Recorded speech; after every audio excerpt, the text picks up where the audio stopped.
ക്രിസ്തുവിലുള്ള പ്രിയപ്പെട്ട സഹോദരി സഹോദരന്മാരെ, വിശുദ്ധ പൗലോസ്ലീഹ ഫിലിപ്പിയർക്ക് എഴുതിയ ലേഖനം 1-ാം അധ്യായം 21 മുതൽ 26 വരെയുള്ള വാക്യങ്ങൾ. എനിക്ക് ജീവിതം ക്രിസ്തുവും മരണം നേട്ടവുമാണ്. ശാരീരികമായി ഇനിയും ഞാൻ ജീവിക്കുകയാണെങ്കിൽ ഫലപ്രദമായി ജോലി ചെയ്യാൻ സാധിക്കും. എങ്കിലും ഏതാണ് തിരഞ്ഞെടുക്കേണ്ടതെന്ന് എനിക്കറിഞ്ഞുകൂടാ. ഇവ രണ്ടിനുമിടയിൽ ഞാൻ ഞെരുങ്ങുന്നു.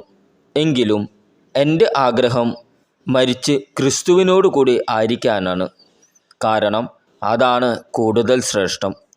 പക്ഷേ ഞാൻ ശരീരത്തിൽ തുടരുക നിങ്ങളെ സംബന്ധിച്ചിടത്തോളം കൂടുതൽ ആവശ്യമാണ്.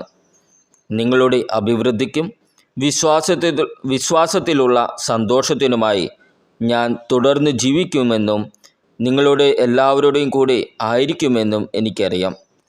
നിങ്ങളുടെ അടുത്തേക്കുള്ള എൻ്റെ തിരിച്ചുവരവ് യേശുക്രിസ്തുവിൽ ഞാൻ മൂലമുള്ള നിങ്ങളുടെ അഭിമാനത്തെ വർദ്ധിപ്പിക്കും. നമ്മുടെ കർത്താവായ ഈശോമിശിഹായ്ക്ക് സ്തുതി.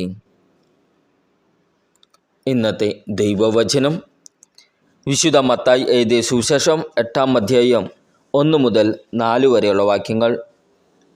യേശു മലയിൽ നിന്ന് ഇറങ്ങി വന്നപ്പോൾ വലിയ ജനക്കൂട്ടം അവനെ അനുഗമിച്ചു. അപ്പോൾ ഒരു കുഷ്ഠരോഗി അടുത്തു വന്ന് താനു വണങ്ങി പറഞ്ഞു, കർത്താവേ, അങ്ങേക്ക് മനസ്സുണ്ടെങ്കിൽ എന്നെ ശുദ്ധനാക്കാൻ കഴിയും. യേശു കൈനീട്ടി അവനെ സ്പർശിച്ചുകൊണ്ട് അരുളി ചെയ്തു, എനിക്ക് മനസ്സുണ്ട്, നിനക്ക് ശുദ്ധി വരട്ടെ. തൽക്ഷണം കുഷ്ഠം മാറി അവന് ശുദ്ധി വന്നു. യേശു അവനോട് പറഞ്ഞു, നീ ഇത് ആരോടും പറയരുത്. പോയി നിന്നെ തന്നെ പുരോഹിതന് കാണിച്ചു കൊടുക്കുകയും മോശ കൽപ്പിച്ചിട്ടുള്ള കാഴ്ച ജനത്തിൻ്റെ സാക്ഷ്യത്തിനായി സമർപ്പിക്കുകയും ചെയ്യുക. നമ്മുടെ കർത്താവായ ഈശോമിശിഹായ്ക്ക് സ്തുതി.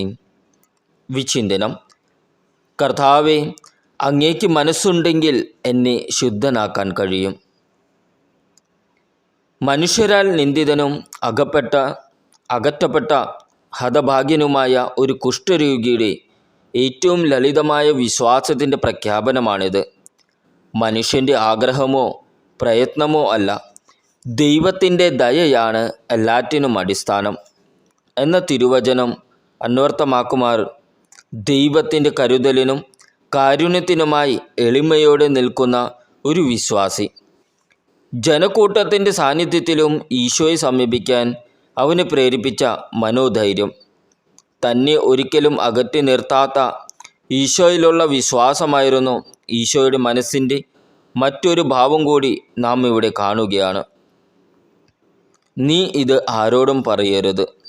പകരം മോശയുടെ നിയമമനുസരിച്ചുള്ള കാഴ്ച സമർപ്പണത്തിനായി ദൈവാലയത്തിലേക്ക് പോവുക.